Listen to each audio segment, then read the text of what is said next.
Percy Jackson and the Olympians, the Disney Plus original show, could have been so much more. And even though Rick Riordan was involved, it still turned out, like so many others, to be a disappointment.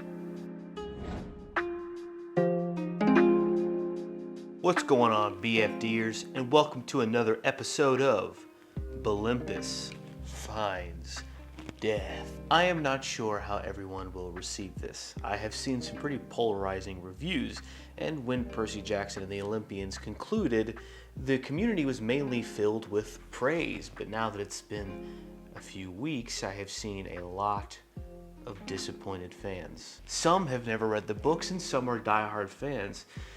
I land somewhere in between both of these camps. The Percy Jackson books were a part of my development as a reader, like waiting for the next one to be at the Scholastic Book Fair at school. But after I finished the core series, I strayed from the path. After getting a release date on the show, I reread the core series to get prepared. Percy Jackson and the Olympians was going to be my big show for the first half of 2024, and it simply wasn't, for a variety of reasons.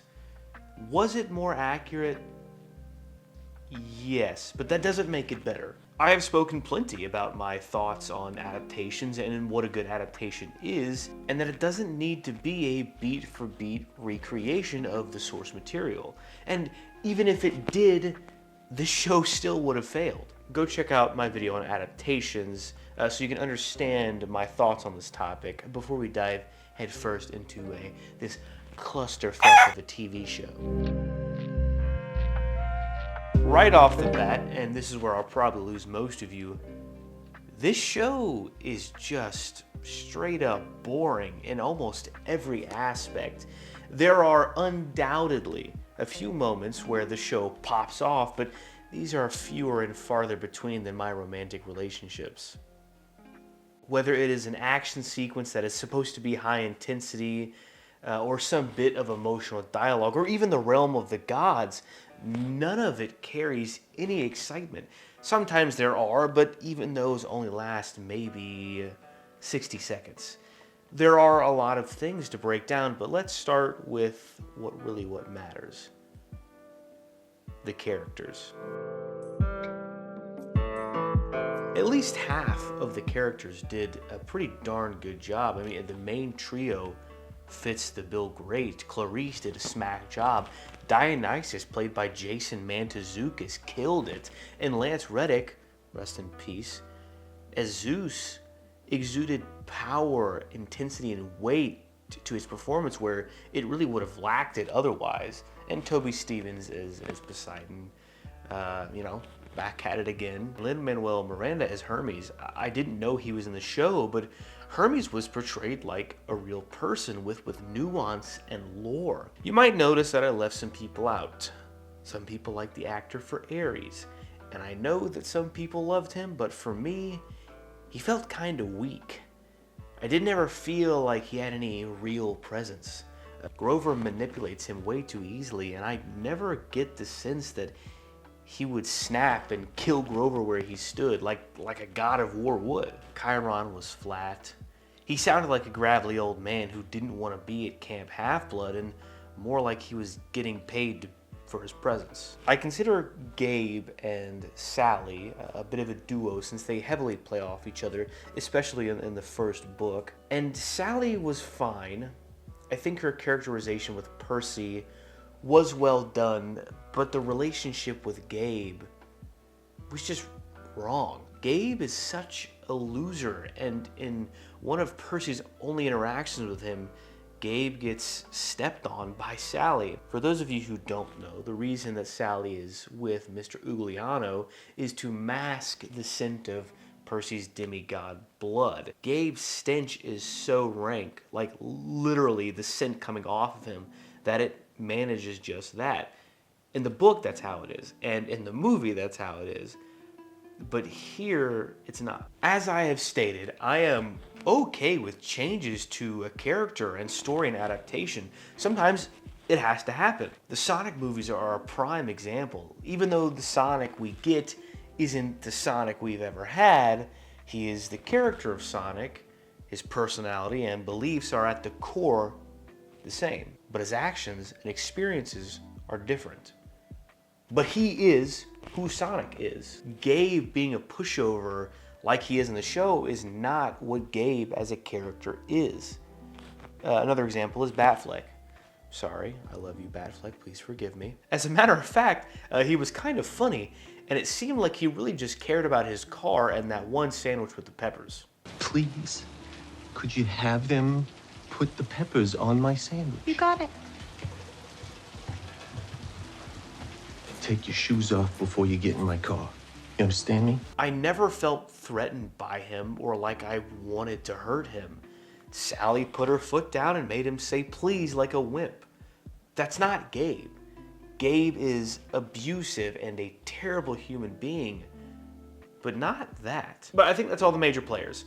I may have forgotten some, but we gotta keep moving.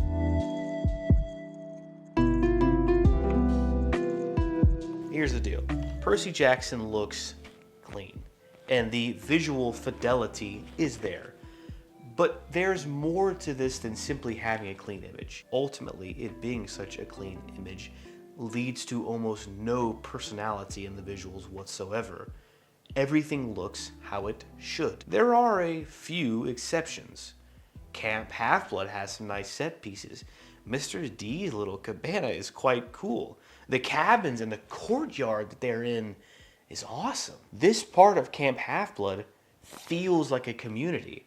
I also liked the mess hall. It was like a small amphitheater up on a hill, which was cool. But the rest of the camp, which we hardly see, mind you, is empty. Capture the Flag is just a bunch of forest scenes. Well, nice forests. But when the gang leaves camp, the scene, that doesn't even take place in the camp. It takes place in some random field that's completely disconnected. And this is what a lot of the camp sequences feel like. Little vignettes in different places, not one cohesive location. Outside of Camp Half-Blood, it gets worse. A lot of this show is filmed in the volume. I say a lot. A good portion of the show is filmed in the volume, which is staggeringly apparent in every time we're in the realm of the gods. The underworld is virtually empty except for some big rocks and some dead people, and a large dog. But the landscape is absent.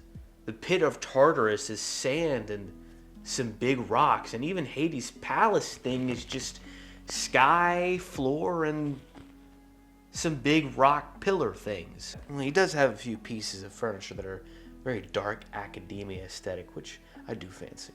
Even Olympus is boring. Yes, the main area that we see with all the architecture looks beautiful, but there's no interaction with it whatsoever. It's lifeless. Take a look at Rivendell or Gondolin and the throne room. Dark flooring and a bunch of friggin' rocky structures. Where is the uniqueness in any of this? The cinematography is bland. Mainly single or two shots. The action sequences, save one. I think there's only like one true action sequence to begin with.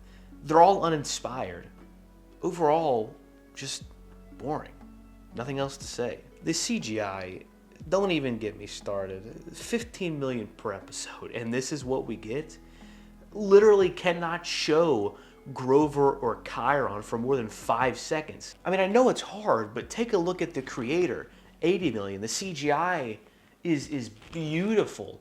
Or take a look at Godzilla Minus One, a sub $15 million budget for a feature-length film, looks leagues ahead of Percy Jackson, and it's nominated for the Oscars for the category of visual effects. Where are the excuses now? There's so much to talk about, but I'm almost done, I promise. I want to reiterate that just because the show is more accurate does not make it more better. It has some incredibly horrid pacing issues and lacks tension altogether. Yes, it's true that I know what is going to happen, but there are other films where I also know what's going to happen and it still gets intense. Not an excuse. Check this video out to see more of a complete breakdown of this specific issue. I'm going to rattle off some specific instances right quick. In the first interaction with the Fury, she walks towards Percy menacingly. In the second interaction with the Fury, she walks towards Percy menacingly. Medusa, Annabeth says that she's Medusa, and then 10 seconds later they kill her. In the Love Ride, Percy in the chair.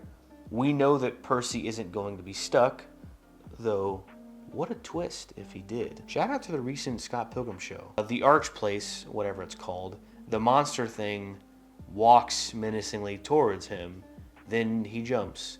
Krusty, Annabeth says, that's the guy. 10 seconds later, they trap him. Do you see a pattern here? There are some good ones. Cerberus lasts less than a minute. Tartarus lasts less than a minute. Ares lasts about 2 minutes. Cinematography is dog water, though. Zeus lasts about a minute. Luke lasts about a minute.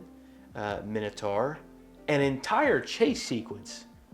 Too bad it's so dark that the only time I see anything is the single shot where Sally disappears. I don't need to say more, do I? Percy Jackson, like so many others, had the potential to be amazing. And I think that it still can be with season 2. The executive creators, I fear, were too narrow-minded about making a more accurate adaptation, and they got lost in the proverbial sauce.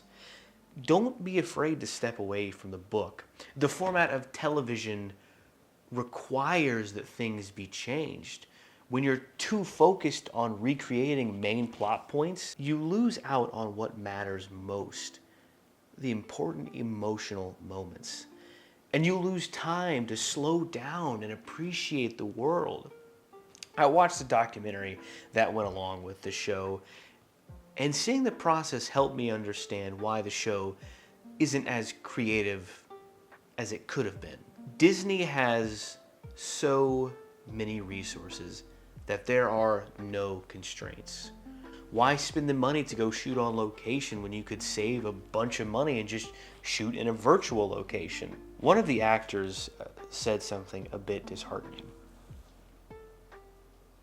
He said something along the lines of, I don't have to imagine anything because it's all here, which is good because I don't have an imagination. He may have been the only one who thought that, and it may have only been a joke, but to every joke, there's a bit of truth. And to every Disney property, as of recently, there's only a small amount of imagination. Percy Jackson and the Olympians has officially been renewed for a season 2, and that means, well, more Percy Jackson.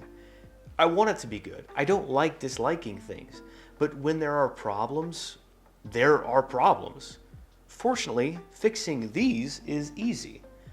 I want to say that there are good things about the Percy Jackson show.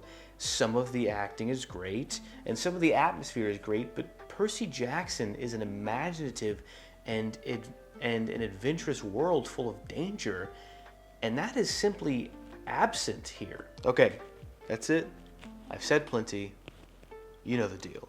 If you made it this far, then you were probably somewhat paying attention and probably have thoughts. So comment down below so I know how you feel. Maybe I'm a lunatic who has no idea what I'm talking about. Or maybe Disney will break down my door and try to silence me. Regardless, you should drop a like on the video and subscribe so we can send you an official BFD film degree. With all that said, I guess I'm Jake. I think I always have been and will most likely be in the future. Okay, bye.